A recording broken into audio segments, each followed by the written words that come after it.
नमस्कार प्रिय दर्शकों, हाजिर हूं मैं जन्म कुंडली अध्ययन करने के लिए। एक जन्म कुंडली लेकर आप सबके सम्मुख उपस्थित हुआ हूं। ये जन्म कुंडली एक महिला की है। आइए हम सभी मिलकर इस जन्म कुंडली का अध्ययन करेंगे। मैं जन्म की तारीख आपको बता देता हूं, नोट कर लीजिए। इस जन्म कुंडली का निर्माण कर लीजिए और इसके पश्चात हम इस जन्म कुंडली का अध्ययन करेंगे। जन्म की तारीख 22 अगस्त है 1983 1983 और जन्म समय रात्रि 8:30। हरियाणा का जन्म है इनका, एलनाबाद सिरसा में ये आता है। आप जन्म कुंडली का निर्माण करिए, सेम यही जन्म कुंडली आप सबके सम्मुख बनकर के आएगी। इनका जन्म सोमवार के दिन श्रावण मास शुक्ल पक्ष की पूर्णिमा तिथि को धनिष्ठा नक्षत्र के प्रथम चरण में हुआ है। राक्षसगण, वैश्यवर्ण, मकर राशि, ये भूमि तत्व की राशि है और शनिदेव इस राशि के राशिश होते हैं। कुंडली इनकी आपके सम्मुख है, मीन लग्न की कुंडली आप देख रहे हैं। देवगुरु बृहस्पति इसके स्वामी बनते हैं, जो जाकर के जन्म कुंडली के 9वें भाव में बैठे हैं, जहां वो अति विशिष्ट कारक होते हैं। तो लग्नेश का जाकर के जन्म कुंडली के 9वें भाव में बैठना 8 अंश 20 कला अनुराधा नक्षत्र में केतु के साथ बैठे हैं। आगे बढ़ते हैं। अब जिसकी राशि में बैठे हैं उसका राशिपति जाकर के जन्म कुंडली के पंचम में, और जिसकी राशि में देवगुरु बृहस्पति बैठे हैं उसका राशिपति पंचम में, और पंचम पति जाकर के कुंडली के एकादश में बैठे हैं। अब आप गौर करिए कि देवगुरु बृहस्पति से चंद्रमा का सीधा कोई संबंध नहीं है, लेकिन एक यहां पर संबंध स्थापित हो गया। चंद्रमा से सीधा संबंध ना होने के बावजूद तीसरे 11वें का संबंध तो है, लेकिन जिसकी राशि में लग्नेश बैठे हैं उसका राशिपति पंचम में, और पंचम में जिसकी राशि है उसका राशिपति एकादश में बैठ करके पुनः यहां संबंध बना रहा है। इसके चलते देखें तो गुरु से भी कहीं ना कहीं चंद्रमा का संबंध और उसका प्रभाव आएगा। पूर्णिमा के दिन का इनका जन्म है, लेकिन यहां एक पॉइंट हमेशा ध्यान रखिए कि जिस राशि में लग्नेश बैठे हैं उसका राशिपति नीच राशि में बैठा है। अब यह अलग बात है कि चंद्रमा की दृष्टि पड़ने से उसका नीचत्व भंग हो जाएगा, परंतु नीच राशि में है। इस बात का सदैव ध्यान रखिए कि जन्म कुंडली में कोई भी एक ग्रह उच्च का हो तो वो अपना सर्वाधिक श्रेष्ठ फल प्रदान करने के लिए जाना जाता है, और जब कोई ग्रह नीच का हो तो वो भी अपना श्रेष्ठ फल ही प्रदान करने के लिए जाना जाता है, लेकिन ठीक विपरीत, एक अच्छाई के लिए, एक बुराई के लिए। प्रभाव दोनों का समान ही है। ऐसा नहीं है कि नीच का ग्रह कमजोर होता है, नीच का ग्रह भी उतना ही बली होता है जितना कि उच्च का ग्रह।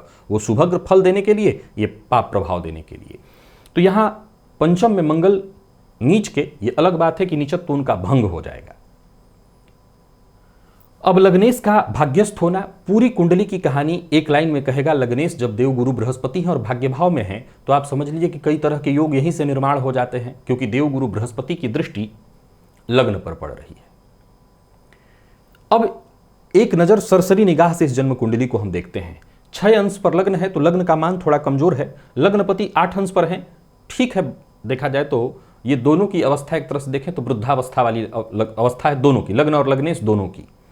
अब बुध की स्थिति पर नजर डाली तो बुध इनकी कुंडली में आपको मृत अवस्था में दिखाई पड़ेंगे, जो कि हैं भद्र महापुरुषों का निर्माण कर रहे हैं, लेकिन कैसे हैं तो मृत अवस्था में है। अब आगे इस कुंडली में अगर देखें तो शनिदेव उच्च राशि में जाकर के कहां पर बैठे हैं तो जन्म कुंडली के अष्टम भाव में बैठे हैं। अष्टम के शनि के बारे में आप रोज मेरे कार्यक्रमों में सुना करते हैं कि ये आयु वृद्धि करेंगे लेकिन जीवन पर्यंत संघर्ष कराएंगे।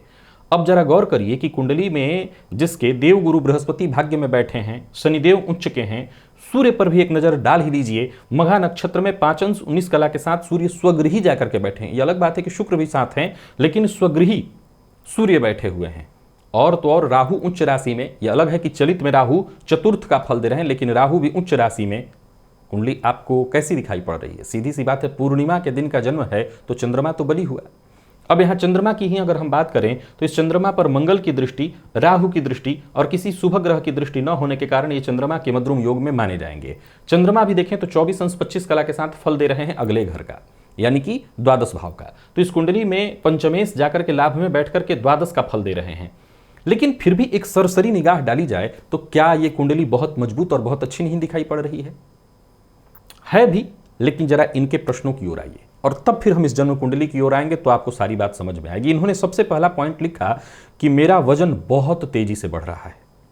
100 किलो के ऊपर, वजन कम करने के लिए बहुत सी दवाई खाई पर कोई लाभ नहीं, योगा, डाइट, कोई आराम नहीं, सुबह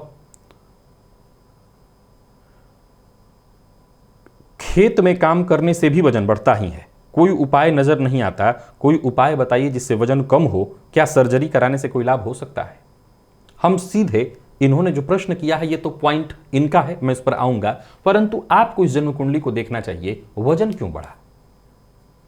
क्योंकि इनके वजन से ही आगे इनका एक और सवाल जुड़ा हुआ है, मैं बहुत बीमार रहती हूं। ये अगला इनका दूसरा प्रश्न है, शुगर, बीपी, आंख की रोशनी कम हो गई, बुखार हर समय महसूस होता है।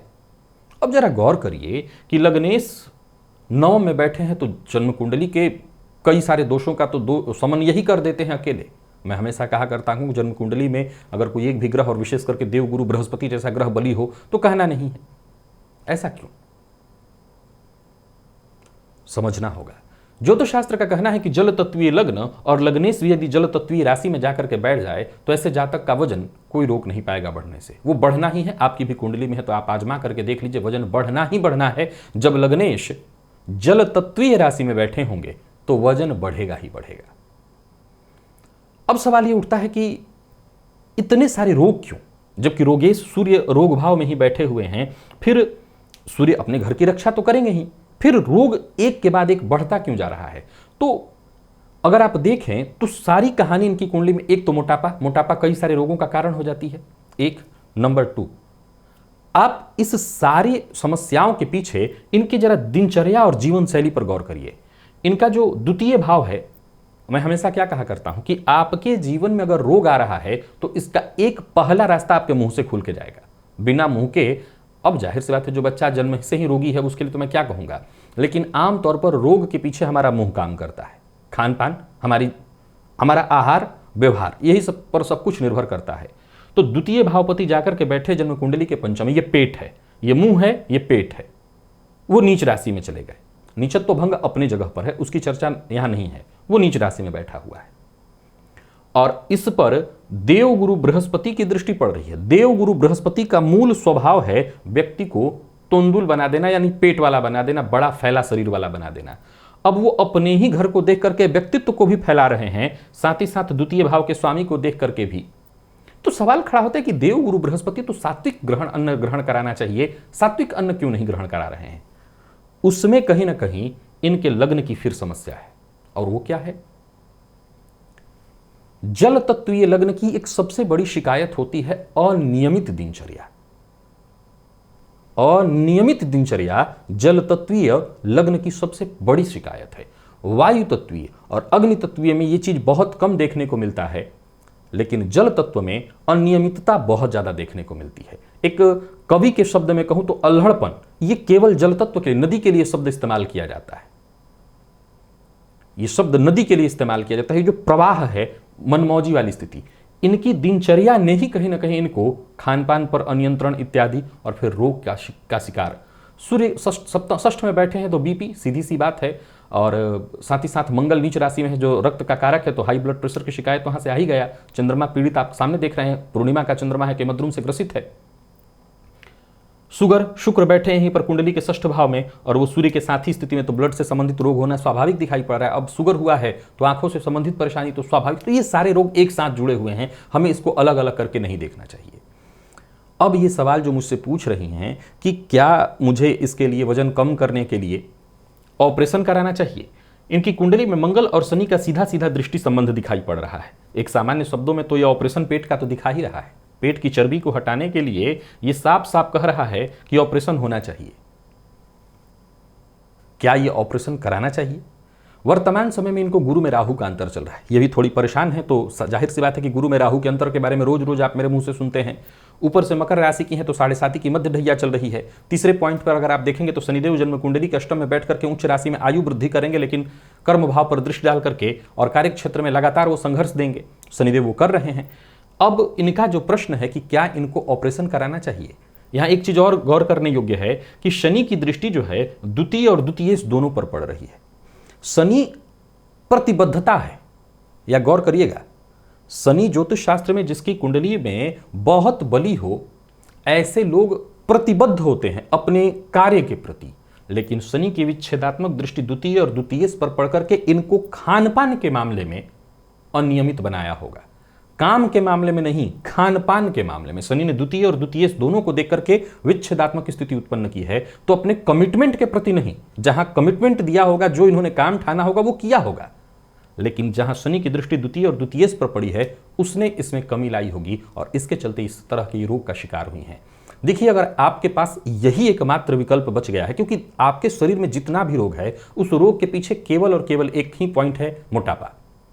मोटापा से फिर बहुत सारे रोग हैं, फिर इसमें अलग से ज्योतिषीय तर्क नहीं किया जाएगा।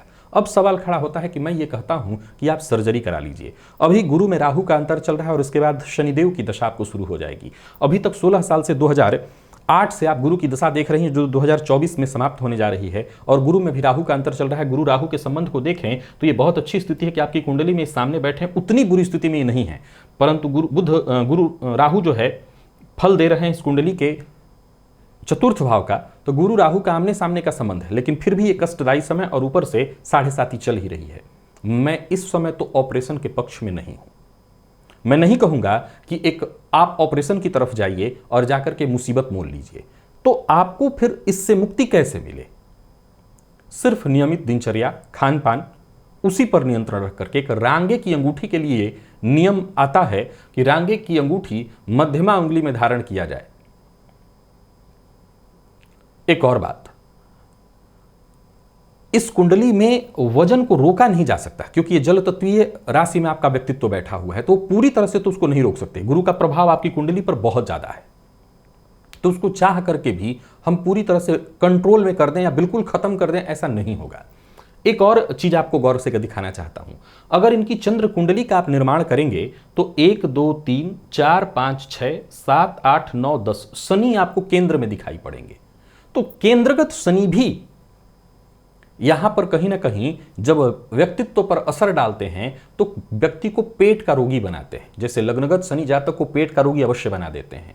तो मैं आपको एक बात बता दूं कि आप ऑपरेशन की तरफ मत जाइए। जाहिर सी बात है, इतना बड़ा शरीर, भारी शरीर लेकर के कोई काम ठीक से तो होगा नहीं, फिर वैसे ही शरीर रोगी हो जाने वाला है। लेकिन अभी टाइम भी वैसा नहीं चल रहा है कि मैं आपको कह दूं कि आप सब कुछ छोड़ करके ऑपरेशन करा लीजिए। तो मैंने जो अभी एक रांगे की अंगूठी बताई वो, और भी कुछ आजकल आयुर्वेद में दवाइयां उपलब्ध हैं जिसको खा करके वजन घटाने का, मैं जानता हूं, खूब अच्छे से जानता हूं कि जिसका वजन बढ़ रहा हो वो दवाइयां नहीं, सब कुछ खा करके कुछ नहीं कर सकता। लेकिन धीरे धीरे धीरे धीरे नियंत्रित तो खुद से ही करना होगा। योगा इत्यादि जो बताए गए हैं, ऐसा नहीं है किसी डाइटिशियन वगैरह से मिलिए और मिलकर के प्रयत्न करिए। मैं जानता हूं ये पूरी तरह नियंत्रित नहीं होगा, पर फिर भी कम तो हो ही सकता है। जहां 90 और 100 के आसपास है, अगर आप उसे 80 तक भी किसी तरह ले आएँ तो ठीक है, काम चलेगा उतने के साथ। तो आप वही करिए, पूरी तरह से कम नहीं कर पाएंगे। एक और बात, बहुत से ऐसे लोग हैं जिन्होंने ऑपरेशन कराया है, ठीक है, वो कैसा महसूस कर रहे होंगे वही जाने, लेकिन ऑपरेशन के बाद भी जिंदगी बहुत सहज और सरल नहीं रह पाती। आपके पेट में पंचम में बैठे हैं मंगल, ये इतना पित्त जलन की स्थिति उत्पन्न करेंगे, ऊपर से शनि की दृष्टि है, मुझे लगता है तकलीफ और बढ़ जाएगी। तो मुझे लगता है कि आपको अपनी दिनचर्या को ही नियंत्रित करके, और जिसका वजन बहुत ज़्यादा हो वो खाने को नियंत्रित करे। एक बार में खाने की जगह थोड़ा थोड़ा करके, बहुत थोड़ा थोड़ा करके खाना शुरू करे, ताकि पहले तो एसिडिटी की शिकायत वगैरह ना हो, क्योंकि आपकी कुंडली में प्रबल योग है उसका, तो उसी से आप ठीक हो पाएंगे। और सारे रोग तो फिर इसी से जुड़े हुए हैं। इन्होंने आगे प्रश्न मुझसे पूछा है कि चूड़ी पर नग केमिकल से चूड़ी इत्यादि तैयार करने का ये काम करती हैं, साथ में श्रृंगार आदि का भी काम किया था पहले, तो काम बहुत अच्छा था, पर 3 साल से काम के नाम पर कुछ भी नहीं है, उधार भी नहीं आ रहा। कोई उपाय बताइए जिससे उधारी मिल जाए। षष्ठ भाव का स्वामी षष्ठ भाव में बैठा हुआ है, किसी पाप ग्रह से दृष्ट नहीं, परंतु मंगल आपकी कुंडली में नीच राशि में बैठे हैं। परंतु एक बात आपको बता दूं कि गुरु जन्म कुंडली के 9वें भाव में बैठे हुए हैं, और जन्म कुंडली का जो 12वां भाव है वो मुक्ति का भाव है। उसके स्वामी उच्च राशि में जाकर के जन्म कुंडली के अष्टम में बैठे, एक तरह से विपरीत राजयोग में भी ये दो ग्रह हैं। आप थोड़ा धैर्य रखिए, आपके जीवन का एक बहुत बुरा फेज गुजर रहा है, उसे गुजरने दीजिए, चाहे वो गुरु में राहु के अंतर के रूप में हो, चाहे 7.5 के रूप में। हालांकि केमिकल से जुड़ा आप काम कर रही हैं, है शनि मंगल का संबंध, लेकिन केमिकल से जुड़ा काम बहुत अच्छा तो है नहीं, पर फिर भी आप अगर कर रही हैं तो शुक्र की ही अगर हम चर्चा करें तो शुक्र ठीक है, आप जो काम कर रहे हैं उस पर भी ध्यान दीजिए। आप कोई भी काम इस समय करिएगा तो हर काम की लगभग घूम फिर कर की स्थिति यही होने वाली है, क्योंकि समय आपके बिल्कुल पक्ष में नहीं, विपक्ष में है। गुरु में राहु और शनि की 7.5, अब 7.5 भी चंद्रमा को लगी है, चंद्रमा के मध्यम में है, सब कुछ छीन लेना। आगे इन्होंने लिखा है कपड़ों का काम करना चाहती हूं, बच्चों के कपड़े, लेडीज सूट आदि किस काम में मुझे लाभ मिलेगा, क्या लाख के चूड़ा इत्यादि का काम कर सकती हूं। मुझे लगता है कि आपने जितनी भी बातें कही हैं, कपड़ा इत्यादि सब एक दूसरे से जुड़ा ही हुआ है। आप ये काम कर सकती हैं, लेकिन कुछ नया करने की जगह अगर इन कामों पर थोड़ा सा समय दें तो आपको फायदा मिलेगा। क्योंकि मैं पहले कह चुका हूं कि 2024 के जनवरी तक, और अभी 7.5 का 23 के जनवरी तक जो चला गया है समय, ये कहीं से भी आपको सपोर्ट नहीं करेगा। लेकिन अभी देव गुरु बृहस्पति 16 तारीख को जो परिवर्तित हुए हैं, उनके परिवर्तन से आपको लाभ अवश्य मिलेगा। लग्न कुंडली के हिसाब से और चंद्र कुंडली के हिसाब से देखें तो लग्न कुंडली के हिसाब से आपके ऊपर मीन राशि पर, और चंद्र कुंडली के हिसाब से देखें तो आपकी राशि से पराक्रम में, मकर राशि से तृतीय में आए हैं देवगुरु। तो इनका अवश्य आपको सपोर्ट मिलने वाला है और इनके सपोर्ट से कुछ धनागमन के रास्ते बनेंगे, कुछ काम आपका बनेगा। तो भी आप इस काम पर ही फोकस करिए। आगे चल करके कपड़ा, लेडीज सूट वगैरह का काम आप बहुत आसानी से कर सकती हैं, कोई दिक्कत नहीं होगी। अब आगे इन्होंने लिखा है केमद्रुम योग को ठीक करने का उपाय बताइए, भाग्येश नीच राशि में बलवान करने का उपाय बताइए, क्या मूंगा पहन सकती हूँ, काले या लाल वस्त्र पहन सकती हूँ। आप अब मैं इस पॉइंट पर आ जाता हूं। देखिए, आप मूंगा न पहने। मूंगा से मुझे इस बात की समस्या उत्पन्न, हालांकि मूंगा पहनाया जा सकता है, लेकिन समस्या क्या उत्पन्न होगी कि पेट से ही तकलीफ और बढ़ेगी। और मैं गुरु के रत्न की ओर भी नहीं जाऊंगा, क्योंकि गुरु ऑलरेडी जितना प्रभाव दे रहे हैं उससे आप तकलीफ में ही हैं। तो रत्नों की जगह आराधना करिए। पहले तो शिव जी की ही आराधना करिए, जिससे आपका ये केमद्रुम शांत हो। शिव मंदिर में जाइए, शिव जी पर दूध अर्पित करिए। दूध प्रत्येक सोमवार को जाकर के अर्पित करिए। और साथ ही साथ एक तांबे का छल्ला बनवा करके अनामिका में, और एक सोने का छल्ला बनवा करके तर्जनी उंगली में धारण कर लीजिए। तो इससे आपको जरूर फायदा मिल जाएगा। तांबे का अनामिका में, सोने का तर्जनी में, इसको आप पहन लीजिए। सोना और भी मात्रा में कहीं पहनना चाहती हूं तो पहन लीजिएगा, गुरुवार के दिन पहनिएगा। लेकिन ये ध्यान रखिएगा कि रत्न अभी मैं किसी की नहीं कह रहा हूं आपको। अब रही बात केमद्रुम की, तो इसकी या तो शांति आप करवाएं, या सबसे बेहतर है वही शिव जी के मंदिर में जाइए, शिव जी के ऊपर दूध चढ़ाइए प्रत्येक सोमवार को, उसी से आपको लाभ मिलेगा। अब हम आते हैं इनके आखिरी प्रश्न की ओर। ये कह रही हैं, साथ इन्होंने पूछा है काले और लाल वस्त्र का। देखिए, शनिदेव जन्म कुंडली के अष्टम में बैठे हैं, जो कि इस लग्न के कारक ग्रह नहीं है, परंतु आपकी चंद्र कुंडली बनाई जाए तो शनिदेव बहुत कारक ग्रह बनेंगे और आपको शश महापुरुषों का चंद्र कुंडली से लाभ मिल रहा है। तो काले वस्त्र के लिए मैं मना नहीं करूंगा, लेकिन उससे क्या होगा, आपके और कार्य विलंबित होने लगेंगे। तो अभी काले वस्त्र की ओर मत जाइए, बहुत ज्यादा पहन। देखिए, अब मान लिया जाए सपोज कि मैंने आज काला वस्त्र पहन लिया एक दिन, क्या बिगड़ जाएगा? एक दिन से तत्व में कोई बहुत छेड़छाड़ नहीं हो पाता। सारा खेल तत्व का है। चाहे आपने एक दिन के लिए लाल पहन लिया, तो एक दिन से आपके तत्व में एकदम सब अनबैलेंस नहीं हो जाता। लेकिन बार बार अगर कोई व्यक्ति लगातार सफेद पहनने लगे, अगर कोई व्यक्ति लगातार ब्लू कलर पहनने लगे, अगर कोई व्यक्ति लगातार काला पहनने लगे, अगर कोई व्यक्ति लगातार लाल पहनने लगे, तो वो उसका प्रभाव उसके ऊपर मिलने लगता है। रंग की भी अगर हम बात करें तो हर दिन आप एक ही कपड़ा पहनते हो, उदाहरण से आप काला कपड़ा हमेशा पहनते हो, तो ये जिस तरह की एनर्जी की सोखने की बात को दर्शाता है, तो वो अपना प्रभाव तब विशेष, एक दिन आपने पहन लिया तो उससे क्या सोख लेगा और क्या बिगड़ जाएगा। तत्व में छेड़छाड़ भी वैसे ही होता है। दवा क्या है, आपको कोई रोग है, एक गोली खिलाया और कल सारी गोली एक ही बार में आपके ऊपर असर कर जाए, ऐसा तो होगा नहीं, धीरे धीरे अपना वो प्रभाव देता है। तो आप अभी न फिलहाल पहने, ऐसे आप अपने पास कपड़ा काला रखती हो, लाल रखती हो, पहन लीजिए, परंतु उसकी भी जरूरत फिलहाल काले की तो नहीं है। लाल के लिए मैं पूरी तरह मना नहीं करूंगा, क्योंकि उस मामले में देखें तो मंगल का निचत्व भंग है, परंतु मैं चाहता हूं कि काला से भी दूर रहिए। आपने आखिर जो प्रश्न पूछा है, ये भी दे गौर करिए कि मेरे बेटे की और मेरी आपस में नहीं बनती, इसके लिए उपाय बताइए। मैंने बताया था कि नौमस्त गुरु से भी कई बार लोगों की संततियां नहीं हुई हैं और संतति में कष्ट। हालांकि मैंने ये भी कहा था कि गुरु की दृष्टि अगर पंचम पर किसी भी तरह से, तो संतति सुख मिलेगा। अब चूंकि मंगल के कारण देवगुरु भी प्रभावित हो रहे हैं, गौर करिएगा, यहां मंगल के कारण देवगुरु प्रभावित हो रहे हैं, क्योंकि वो बैठे अति विशिष्ट कारक भाव में, लेकिन जिसकी राशि में बैठे उसका राशिपति नीच राशि में बैठा है, तो इससे कहीं ना कहीं वो प्रभावित हो रहे हैं। जैसे जन्म कुंडली में अगर देखा जाए तो शनि को देखिए, ये शनि उच्च राशि में बैठे हैं, लेकिन जिसकी राशि में बैठे हैं उसका राशिपति कहीं ना कहीं अस्त अवस्था का है, तो ये शनि के भी संपूर्ण प्रभाव पर कमी करने का काम करेगा। तो हालांकि शनि का यहाँ प्रभाव थोड़ा कमजोर भी पड़ता हो, तो इससे कोई बहुत नुकसान नहीं है। तो मैं आपके बेटे की जहां तक देख रहा हूं, तो पंचमपति बनकर के चंद्रमा लाभ में बैठ करके पंचम भाव को देख रहे हैं, और चंद्रमा पर राहु की दृष्टि, परंतु गुरु की दृष्टि है पंचम पर। संतान का जो स्वभाव है शनि की दृष्टि होने के कारण, पंचम और पंचम भाव पर शनि की दृष्टि होने के कारण थोड़ा सा उग्रता वाला स्वभाव, संतान के साथ मतभेद इत्यादि की स्थिति थोड़ी सी तो रह ही जाएगी। तो मुझे लगता है कि ये आपके साथ रहेगा अभी, और आपको ये स्वीकार करना पड़ेगा। परंतु देखिए, इन सब चीज़ों से ज़्यादा मुझे कुछ बातें आपको बतानी है। आमतौर पर बहुत हेल्दी शरीर वाले या जो बहुत मोटे होते हैं, वो कम गुस्सैल होते हैं, क्रोध वो कम ही करते हैं, जबकि उनके मुकाबले पतले दुबले लोग ज़्यादा क्रोध करने वाले होते हैं, ज़्यादा गुस्सा करने वाले होते हैं। लेकिन आप इस समय बहुत ज़्यादा रोग वाली अवस्था से गुजर रही हैं, और ऊपर से गुरु में राहु का अंतर चल रहा है, शनि की 7.5 आपको चिड़चिड़ा बना दिया होगा। इसमें इसका ये मतलब नहीं कि मैं आपके बच्चे का पक्ष ले रहा हूँ, वो गलत तो कर ही रहा होगा। सीधा दिख रहा है कि मंगल नीच राशि में बैठे हैं, जिस राशि में राशिपति संतानपति जो है जाकर के मद्रुम योग से ग्रसित है, तो वो मैं उस बात को समझ रहा हूँ। लेकिन कहीं ना कहीं आप भी इस समय चिड़चिड़ा और जिद्दी वाली स्थिति में आ रही होंगी, जिसके चलते संतान के साथ मतभेद और परेशानी उत्पन्न हो रहा है। सो थोड़ा धैर्य रखिए, समय के साथ ये सब कुछ ठीक हो जाएगा। अभी आपका टाइम ही ठीक नहीं चल रहा है। आप कहीं भी जाइएगा आपको दिक्कत होगी। आपने मुझसे पूछा कि आप और ज़्यादा लेडीज़ सूट वगैरह और लाख से संबंधित चीज़ों का काम करना चाहती हैं, बिल्कुल करिए, लेकिन ज़रा अभी धैर्य रखिएगा। समय अभी आपके पक्ष में नहीं है। कोई भी आप काम शुरू करती हैं तो आसानी से उसमें फ़ायदा नहीं मिलने वाला, बल्कि कहीं पैसा ब्लॉक हो जाएगा। तो मैं समझता हूं कि जो है उसी को ठीक करना, और जो डूबा हुआ है उसको रिकवर करना, उस पर आपको ध्यान देना होगा। सूर्य नमस्कार करिए। अब जाहिर सी बात है, भारी शरीर के साथ सूर्य नमस्कार कोई बच्चों का खेल नहीं कि आसानी से, प्रयास तो किया जा सकता है। तो सूर्य नमस्कार करिए, सूर्य को अर्घ्य दीजिए। शिव जी के लिए जो उपाय मैंने बताया वो करिए। सोना और तांबे का जो छल्ला मैंने आपको बताया वो भी कर लीजिए।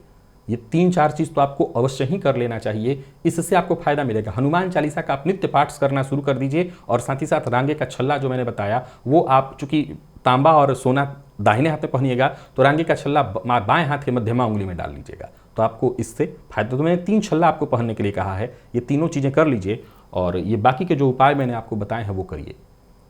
याद रखिएगा, आप से मैं बात सीधा नहीं कर रहा हूं, लेकिन मैं जानता हूं कि आपके रोग के पीछे बहुत बड़ा हाथ आपका भी रहा है, आपकी अनियमित दिनचर्या। परंतु अब ठीक है, समय ही अभी खराब है, तो इस टाइम को जरा निकल जाने दीजिए। जो 3 साल आपने परेशानी का बताया है वो सब 7.5 के दौर से गुजर रही हैं आप, और ऊपर से गुरु में राहु का जो अंतर आ गया है, तो ये कष्ट देगा। अभी समय शांति से निकालिए, और जो उपाय मैंने बताया है कर लीजिए। प्रिय दर्शकों, ये थी इनकी जन्म कुंडली, जिसका मैंने आप सबके सम्मुख अध्ययन किया। आप भी यदि इस जन्म कुंडली के संबंध में कुछ कहना चाहते हैं, इनके स्वास्थ्य के लिए कहना चाहते हैं, वजन बढ़ने की शिकायत कोई इनकी अकेले की नहीं है, बहुत लोग इस समस्या से जूझ रहे हैं।